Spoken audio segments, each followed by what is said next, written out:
bafundzela ngaphandle bede emagumbi ekufundzela. The constitution is clear about the rights for education to our learners. Then it becomes challenge to celebrate it, where you take a child from your house, taking out to go and be at a school where he's going to be subjected to such situation. Emagumbi ekufundzela agcwele ngalokweqile.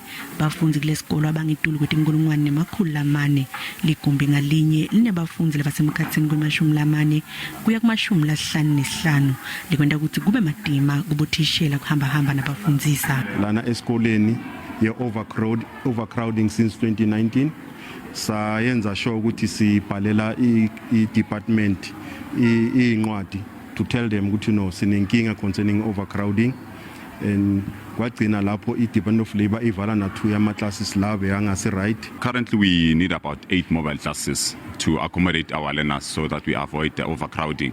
So but then due to weather conditions we have to send the learners back at home. Even today we had to send them back at home. Akusibo bonke bafundzi labavile etikolweni ngenca yesimo selitulu lihlala siguquguquka kanjalo.